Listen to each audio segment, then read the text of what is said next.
Is it 10 seconds?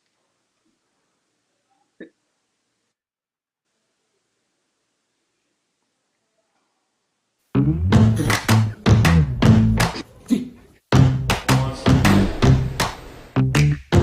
the bottom of those shoulders.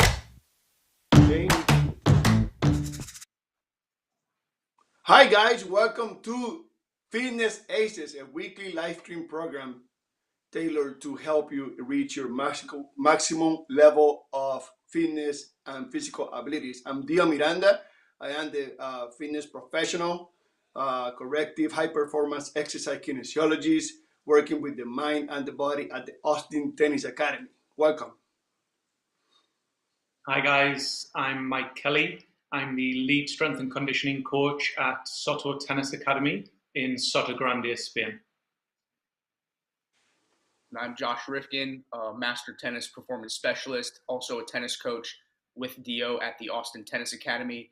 Welcome to Fitness Aces, where we're going to be showing you different fitness exercises or drills in different areas, mainly injury prevention and activation, strength and power, with regressions and progressions to help you improve regardless of your experience or your physical level. So I think Dio's starting it off today with injury prevention and activation. Awesome, guys.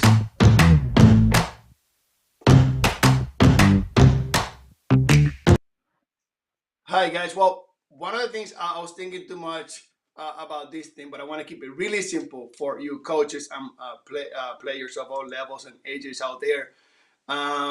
Sometimes, or many times, when we feel this pain that we don't have any explanation for, your description is you feel it deep, or it shoots around the arm, it shoots around the leg, and you begin to pretty much everybody goes to ice, right, and do different things. So I want to bring some movements for you today that has to do with flossing the nerve, not stretching, because many times when you feel discomfort, in this case on the shoulder, that's for the radial nerve. People tend to stretch the area and kill it, right? Because nerves are not meant to be stretched; they're meant to be floss, right? So this particular movement that I'm showing you at the beginning is for your radial nerve, right? And you can do this movement even if you have a pain or discomfort, but also if you don't have it, just as a mobilization program for your body to get ready for the game. Many times we forget about the nerve, and the nerve are actually our electrical system. It's really what move your muscles and your body. I'll show you different variations here. I went from the femoral nerve, which is in front of the leg, is the one I showed you before this. I'll show you in a little bit, it's coming. And then I went to the sciatic nerve, the famous one, right? I feel this pain by my butt, and it goes down the leg, and I kind of figured out what it is, And there's many times where just these simple movements, it flows the nerve in their pathway, just in the canal, without stretching it. That's really important, without stretching it, because many times, and I keep repeating myself because it's really important, many times when we feel pain, we go and stretch it to the point that we kill the area. So these are movements that you can learn. That's for your shoulder, the first one. The second one is from the front of the leg for the femoral nerve. And the second one, and the third one, it's the sciatic nerve, which is the most famous one. This is cool. I'm glad we brought it up because, many times we don't know what to do when we have things that we don't even know how to describe. So nerve usually is described with is shooting somewhere else, right? Is shooting somewhere else. Let's keep it really basic today. So you feel on the shoulder.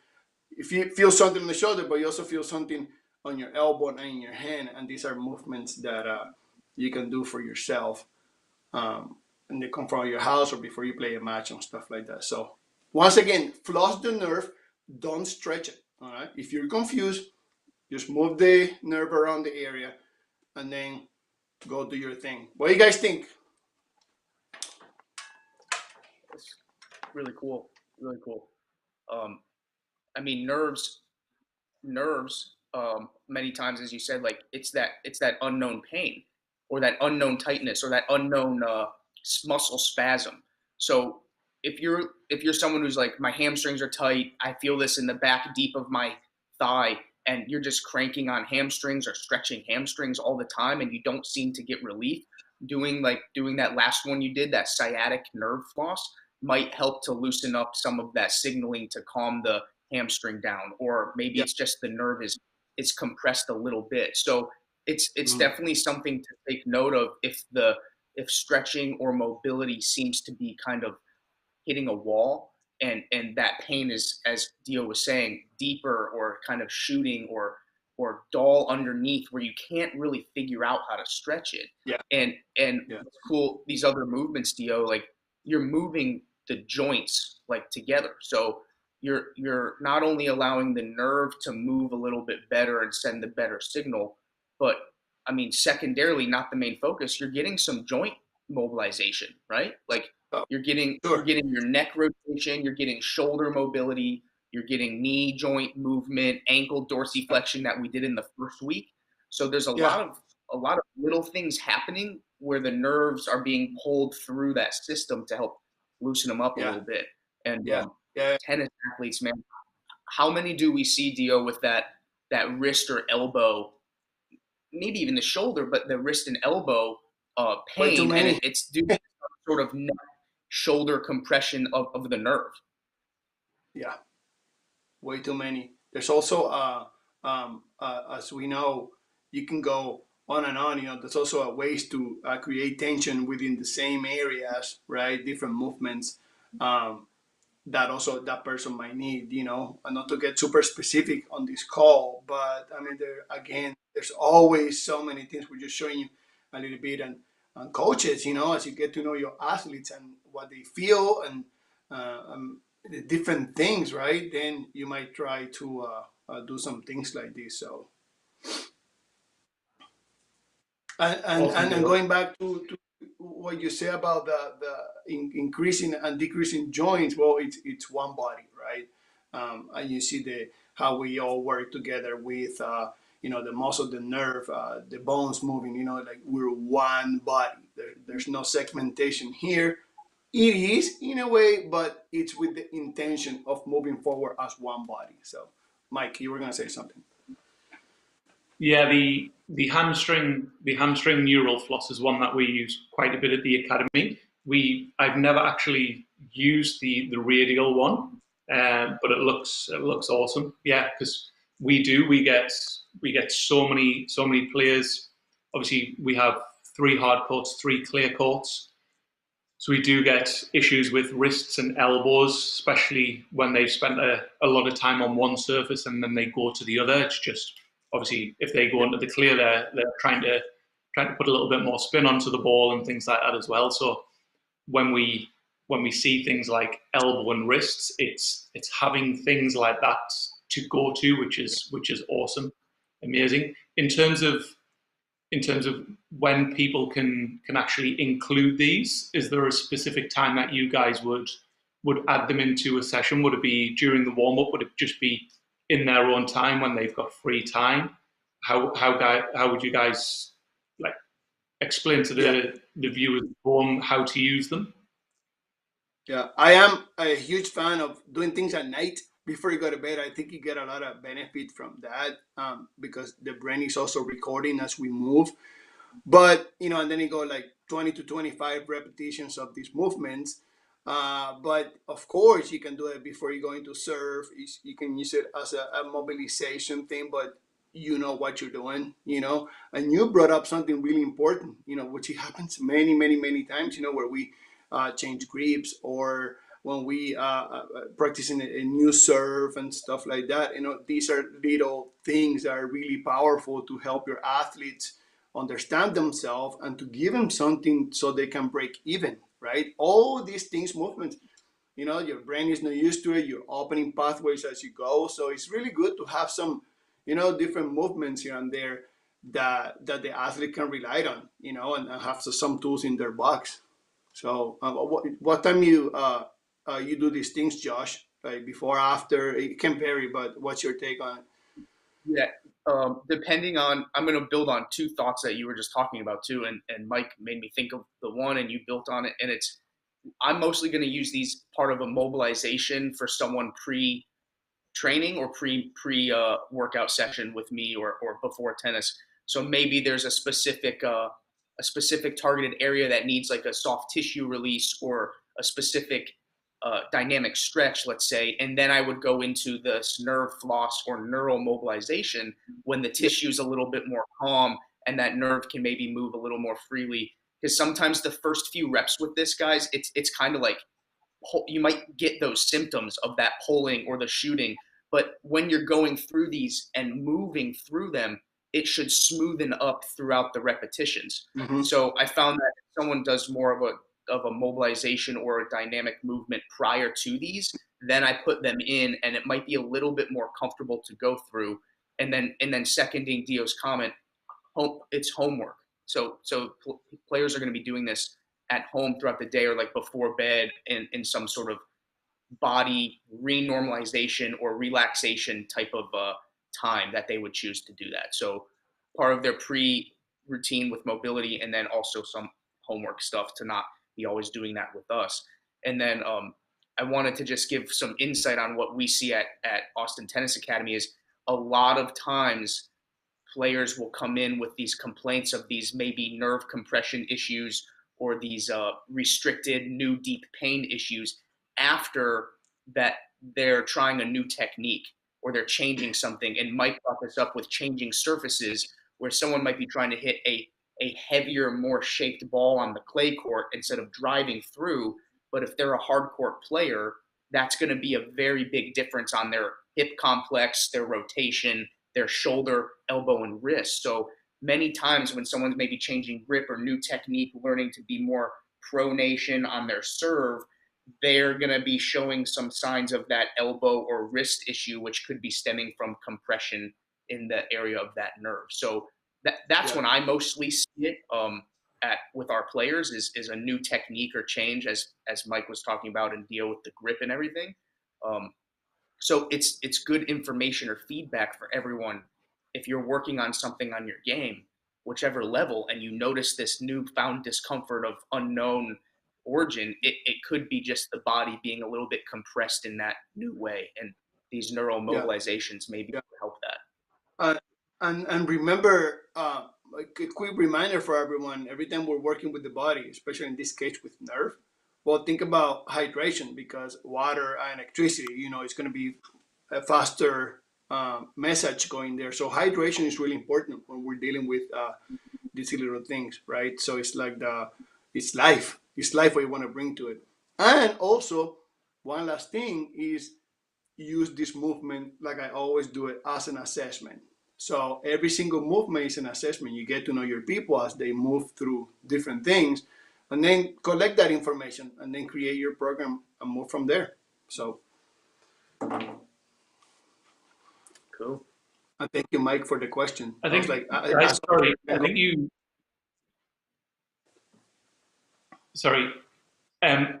I think you guys point as well in terms of new techniques. In terms of the coaches that we have at SOSO, the tennis coaches are great. When tennis coaches, go on to work on a new technique or work on a new grip or something like that, it's in their nature to want to drill that quite a bit as well. So it brings up that big thing of communication between fitness and tennis coaches as well, in how much they do with this, and us looking after the players' bodies in and around these new technical changes and things as well, which I know it brings up a totally different subject, but the relationship, and any tennis coaches that are watching this are obviously already bought into that a little bit in terms of how important that fitness side is, but listening to the fitness coaches in terms of how much load and how quickly we do these things, because like Josh was saying, just getting a little bit more pronation on that serve might seem like a very small change, but if we're doing that for 20, 50, 100 repetitions, it becomes a lot of a lot of load on smaller tissues within the body, nerves in particular, and we do either get that pinch, that sensation that something feels a little bit off. So I think that becomes a massive part of any fitness program, any tennis program, is that communication between tennis coaches and fitness coaches as well. So I just think it opens up a bit of a can of worms when we talk about things like that, but I think it's really important to address those things. So. Yeah. Cool. All right. As always, we can keep going and going, but we got to move on to strength with Mike. So that's all I have for you right now. Come back next week and bring a little more. So, Mike.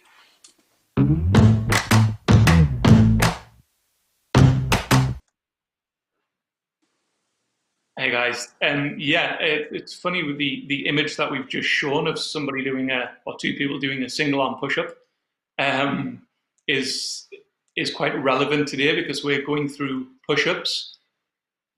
The video that's being played is almost where I want to end today's conversation. So a lot of people program push-ups, a lot of people do push-ups, whether that's in a tennis program, whether that's in a generic fitness program.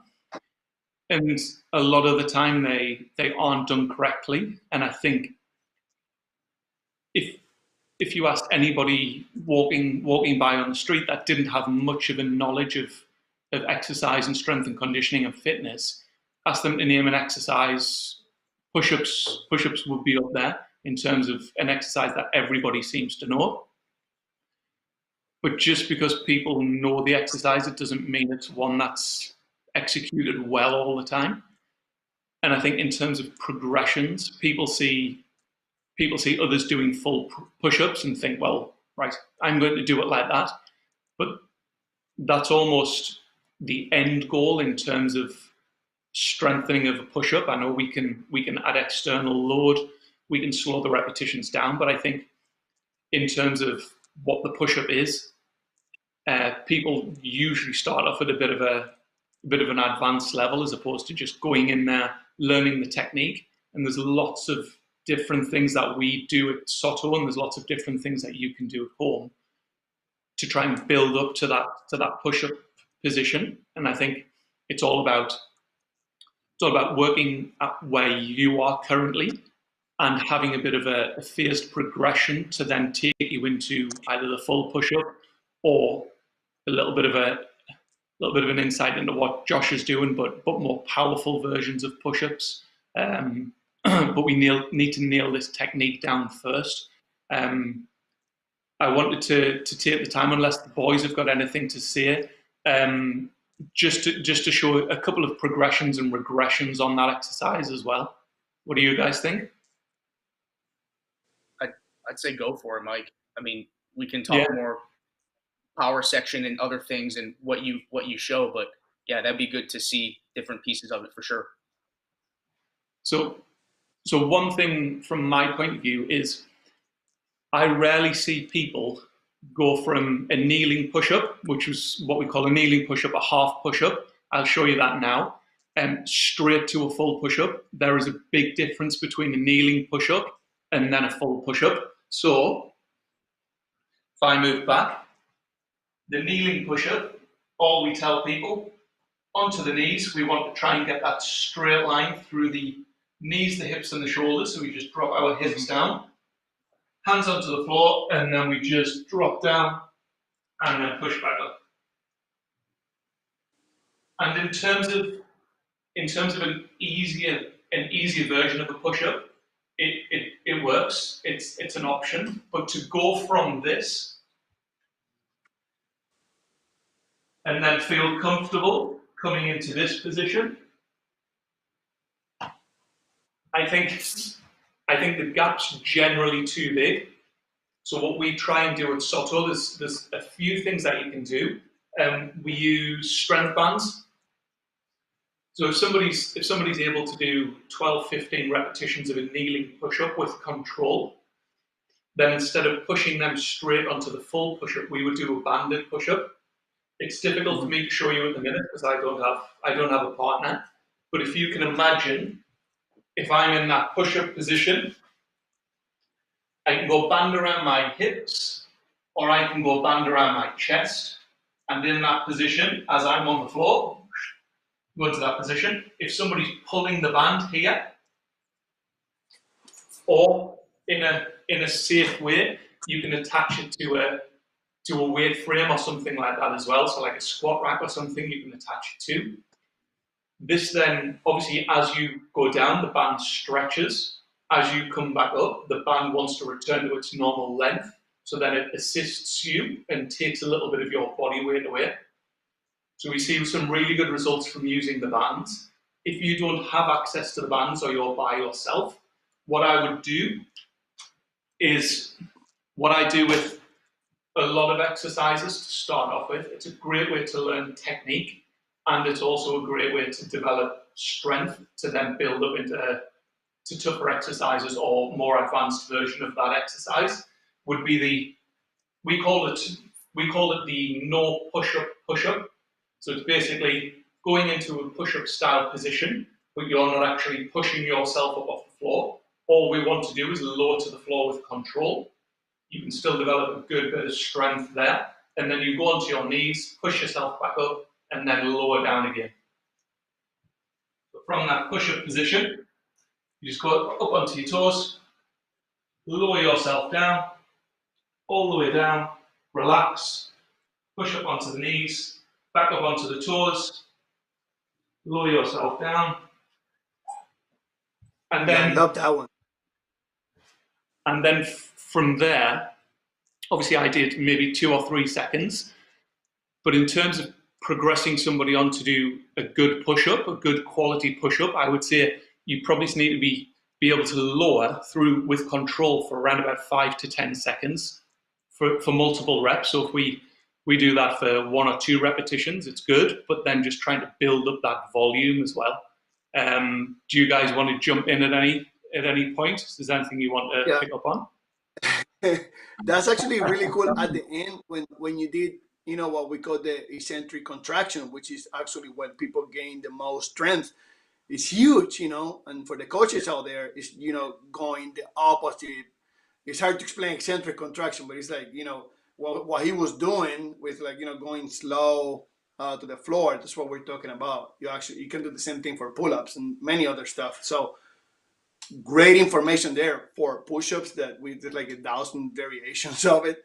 That one right there, it actually is really cool because it can build your athlete to a different level and you might not be even aware of. That right there, I think is a huge key for the pushing pattern. And that's exactly what it is.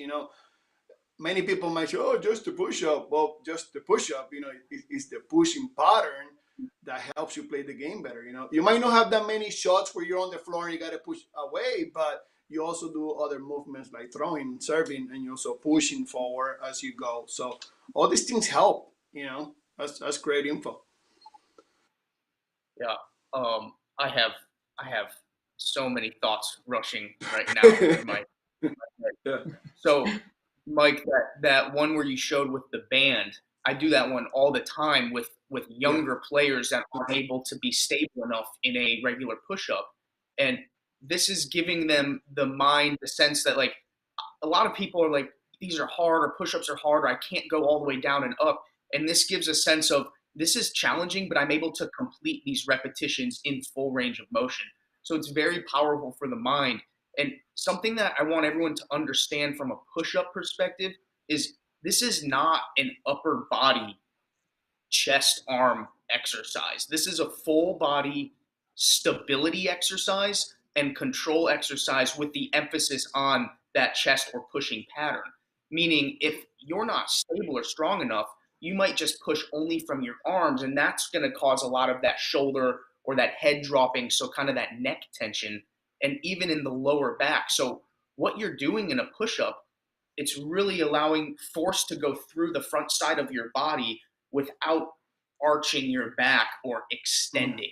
So that would be like hitting a serve or a ground stroke without falling backwards and arching and losing posture and control. So it's not just let me get my chest stronger. So that it's a huge movement. And Mike, to add to your banded one, what I like to do sometimes with players to teach them that core stiffness or maintaining posture is as players are going down into this push up, that band that Mike was holding, I'll take that band and I'll be yanking it up and left and right. And what that's doing is it's taking their hips and it's forcing their hips to be pulled out of alignment.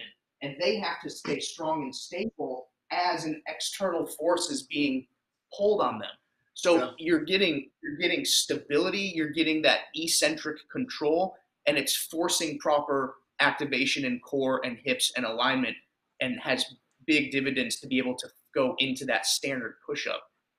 I love that one a lot. I'm really glad you showed that with the band, and the eccentric lowering slowly, just as important. Keeping your body straight and stable, not extending.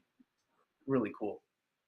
I think with any exercise, I know we're talking about push-ups at the moment, but with any exercise, and we touched on this last week. I did mention it last week in terms of like being a master at the basics, you know, and like I said, a push-up is an exercise that everybody's familiar with, but to be able to do it with quality. So instead of saying like, oh, I can do 70 push-ups, but you're actually not doing one of those push-ups very well, isn't where you want to be. You're better off doing 6 push-ups with a 5-second eccentric, which we're talking about is that lowering portion, and then controlling it back on the way up. So, and again, just to hit on what Josh was saying, that the stability through the middle of the body as well. And then, yeah, like adding external resistance in terms of bands, anything like that, you can progress them too. But I think in terms of getting to that push-up position is not trying to be somebody else that you've seen online. So this person can do this many push-ups, this person did this challenge. It's where am I at and what do I need to do? I think in terms of shoulder injuries with tennis players as well, and sometimes they don't want to do these things, or push-ups hurt me. It's like, well, should they hurt you? Or is that the push-ups' fault, or is that the way you've been doing them, or is it because you're not strong enough in that position? So I think it then opens up questions in terms of technique with push-ups. Is again something that we could spend an hour on. So I'm just going to quickly go back and show you again. So like Josh was saying, in terms of it being a full body movement, our start position, we want a nice straight line through the body. What we sometimes see is that bum coming up, or this arch in the back as we go down here. And then also a really simple thing, but a thing that can lead to impingements in the shoulder is hand position and then elbow position. We see a lot of people who want to do push-ups here, and they go down, and in terms of how your shoulder wants to function, so as you move, the shoulder wants to rotate up and out, and you can only do that if you set your hands and elbows and shoulders in the right position. As soon as you take your elbows up here at the top and then try and go down, you're then compressing a lot of things. So I would say technique, and then starting at an easier level than you think you are, you can still improve at 80% of your maximum. You don't need to go to failure every time you train. And working the technique and grooving the technique is a massive thing in terms of building the push-up. Yeah. This is amazing, all the things that we can do. And just a reminder for the coaches and even the athletes out there, where don't be afraid to go through the progressions of the exercise. You know, like Mike was saying about the form, you can do 70 push-ups with bad form, and, you know, just one the right way, usually the first one. So these are really important to take people through progressions and build strength, right? And real quick, you know, if someone got like wrist pain, which I see a lot when they do push-ups, sometimes putting a dumbbell in there might ease the load on the wrist. But again, we can go on and on and on with so many things you can do, but that's one thing.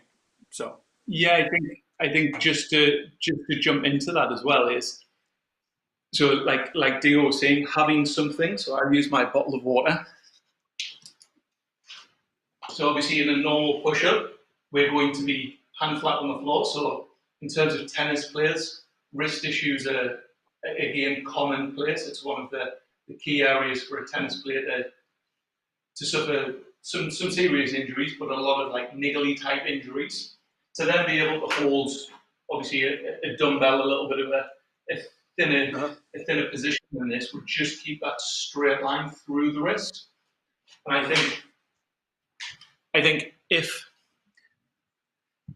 a tennis player isn't able to get into that position, it also doesn't mean that they will never be able to get into that position. I think using dumbbells to train the exercise, but I think at the same time working on wrist mobility, wrist stability, going through some wrist mobility exercises, strengthening exercises, whilst you're building that push-up on the handles is again something that you can build on and develop whilst you're still developing that push-up technique. Yeah. Do you guys? I have one. Yes, Josh. So, full disclosure here is when I was 22, 23 years old, trying to compete, play competitive tennis still, I viewed push-ups as just a strength exercise for your arms or chest. So that's how I performed them, through the shoulders, through the chest, just kind of pumping them out here, understanding nothing about core stability, hip alignment, the activation of the whole trunk moving as a unit. So when I actually started my first training program for tennis, I started on kneeling push-ups. And I'm 22, 23 years old, and I played college tennis and competitive tennis. I can do a push-up, right? So, but doing 8 to 10 reps of kneeling push-ups with full range of motion, with control over your core, with activating the shoulders in the right way, and going slow down and feeling ownership of each position of this push-up. I mean, it was what I needed. It was very difficult for me because I never understood how to control that center and the hips and work together as a unit. So just, I mean, just full disclosure, 23-year-old competitive athlete, man, I was on my knees doing push-ups to improve that pattern so I could then soon understand how to connect larger patterns like the standard push-up you were showing, Mike, and even up into more functional in the sense of movement patterns. But if you have no control over the center and hips, it's going to be very difficult to put that in a dynamic and moving environment for sure. So, yeah, I think taking ego out of training is sometimes difficult, but it's necessary to make improvements. So yeah, it wouldn't have done your ego much good to go to a kneeling push-up, but it did your shoulders, body control a lot of good. So it's something that we all have to do from time to time, regress to then progress even further. Nice work, boys. Shall we move on to some power work? Let's do it. Yeah, speaking of push-ups.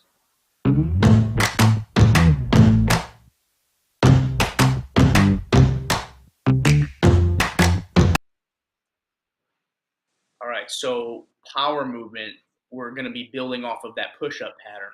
So I'm going to show in these videos an explosive push-up, and I want to show some ways how you can still get the benefit of it without having to maybe do the explosive part of it.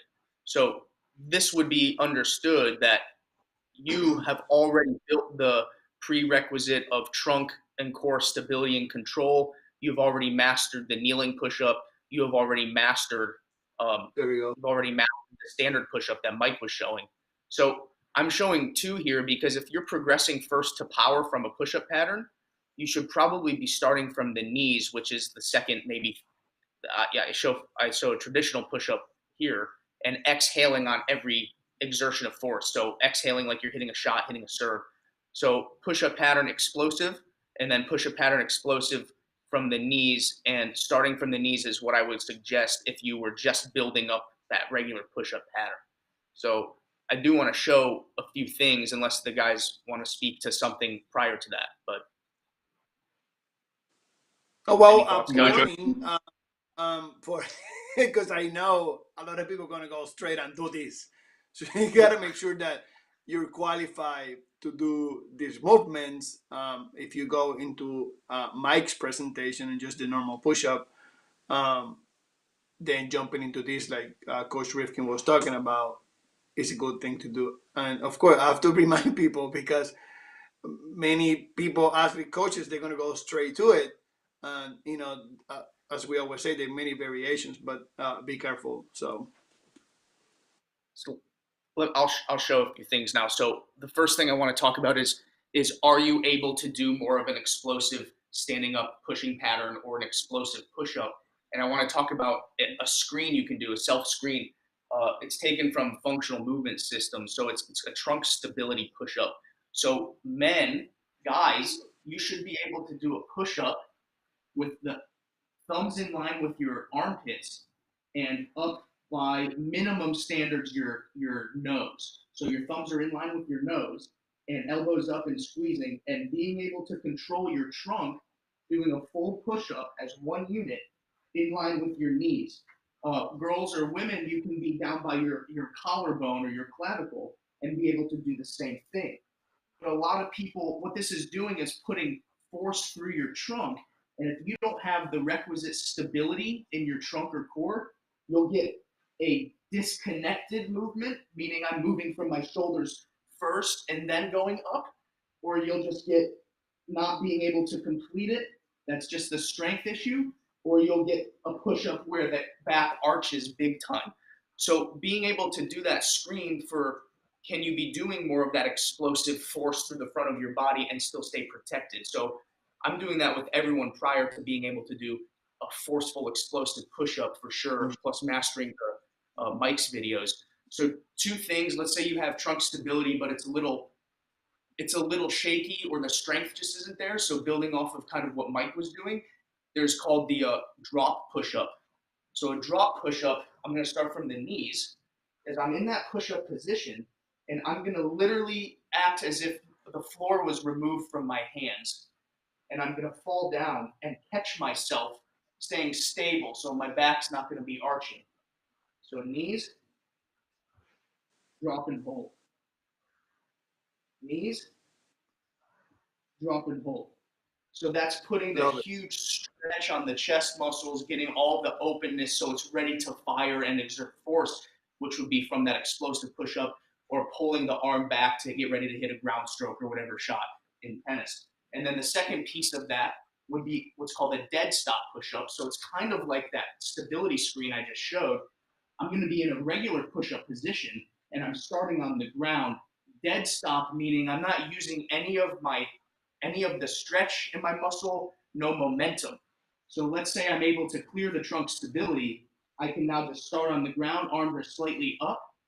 I'm going to push through the floor, and then I just get that full push-up from a dead stop, non-momentum position. So piecing together a drop push-up, maybe for a set, and then going into that dead stop push-up is a way I would piece these two together to be able to do more of that explosive push-up where you're absorbing the force and then reversing it, absorbing the force and then reversing it. man, I wish I had all this information when I was a kid.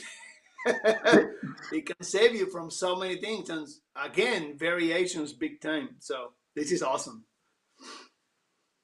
I think the drop push-up is essentially, if anybody was watching in week number 1, essentially what we went through with the tall to short or the cowboy exercise. So it's exactly the same principles. You're just dropping and then trying to absorb that force.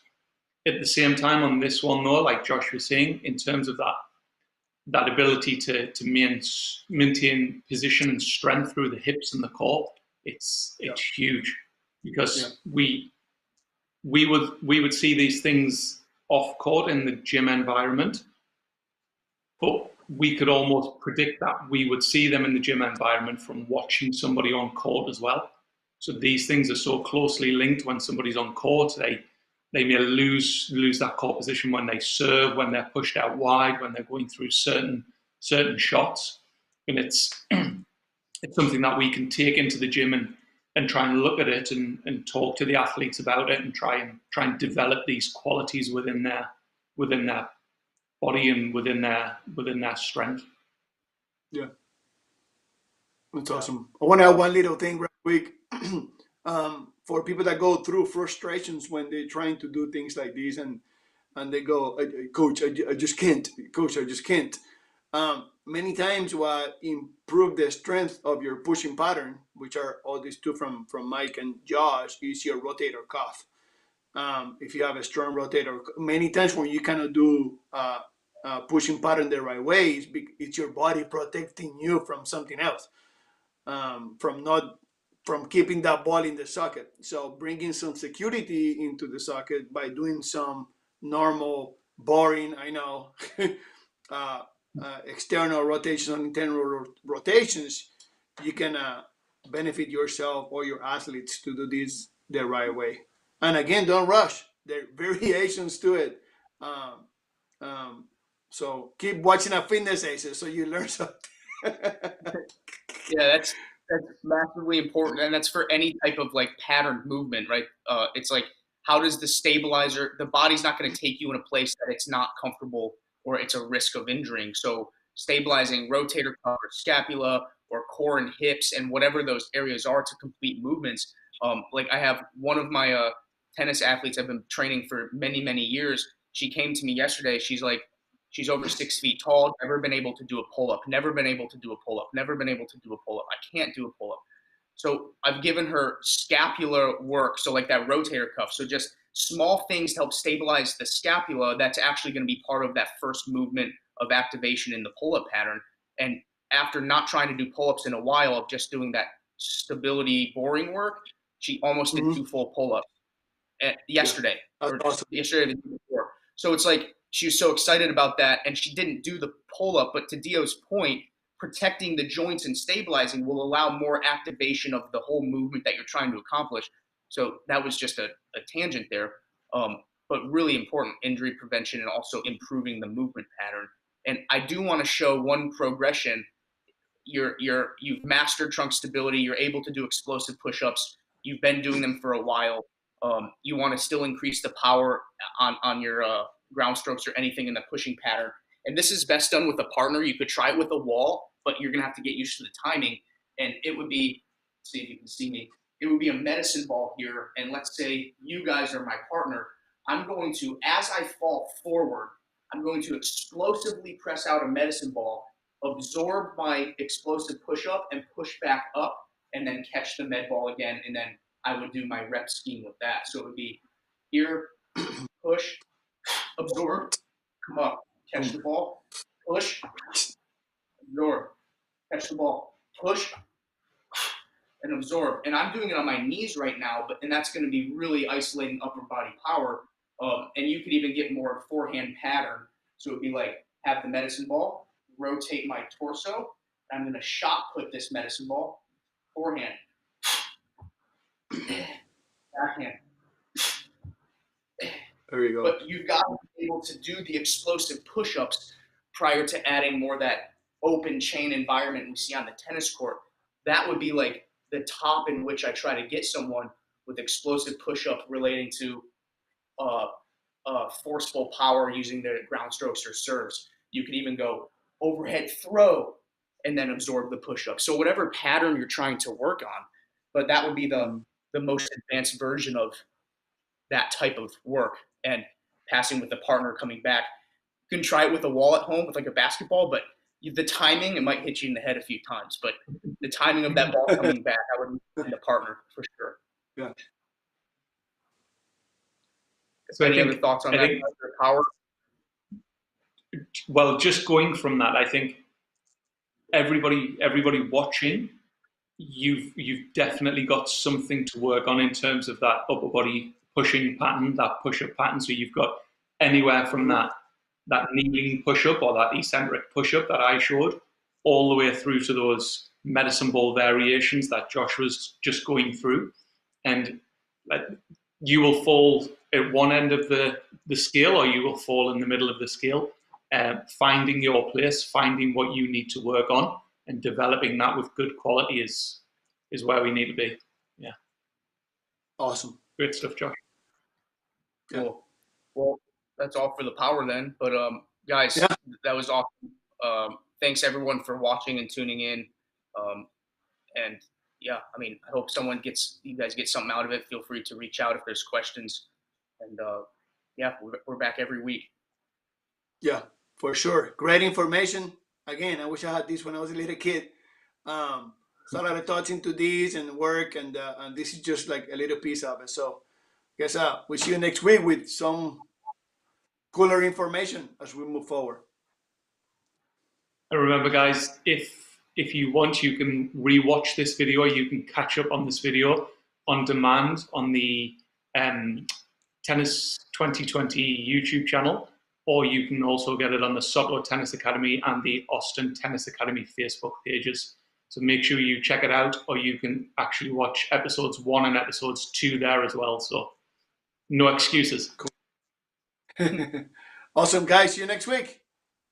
Thanks, guys. See you next week, guys. Thank you very much.